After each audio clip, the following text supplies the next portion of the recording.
Hey, what's up, security family? Welcome back to Security Guard Command. Thank you for tuning in. Appreciate you.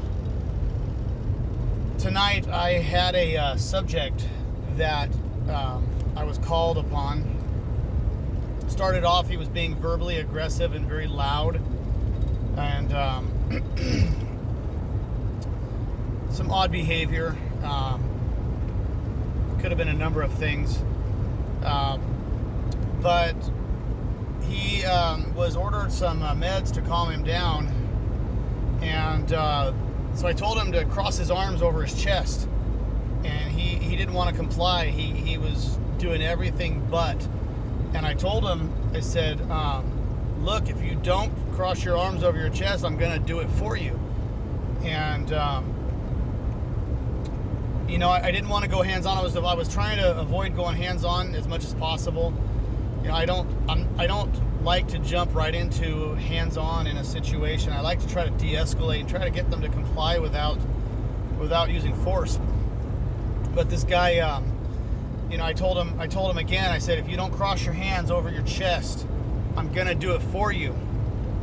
And I was watching his body language. I was looking for cues as to what he was gonna do, and he started to make fists in both of his hands.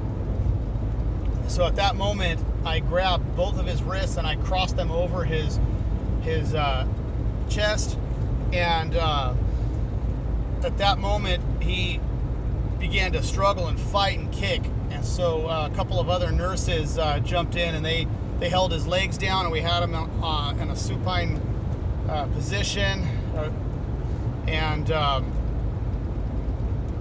that means we had him on his back and legs stretched out, and I had his arms crossed over. I was holding his wrist down, and then I had my arm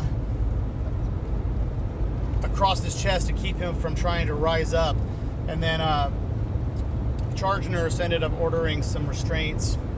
So, the point of the story was to remind you guys to keep an eye out for those cues that somebody's going to become combative. Keep an eye on their hands, because hands are one of the main tools that an unarmed person is going to use to try to attack you. And if they start to form fists, that's a pretty good indication that they're going to strike you. And if they're already showing signs of aggression and verbal aggression and whatnot, when they make a fist, that's a sign that they're going to attack. And so that at that point, that is enough to use reasonable force to prevent an attack. And so that's what I did in this case, and I was able to stop it before he was able to do anything. Maybe 10 seconds before he made fists, I got on my radio and I called for additional units to arrive, so that if he did get out of hand, I had someone coming. Because once I was holding him down, there was no way I was going to be able to get to my radio and call for more. So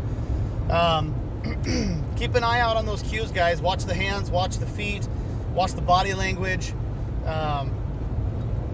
In this case here, there wasn't a lot of room. I didn't have the option of putting distance. We had to give these meds that were ordered for him to calm him down.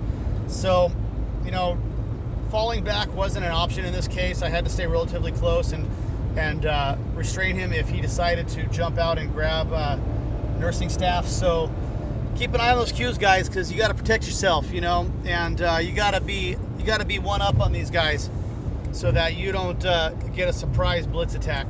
Anyway, hope you guys have a good night. Stay safe out there. I'll catch you later.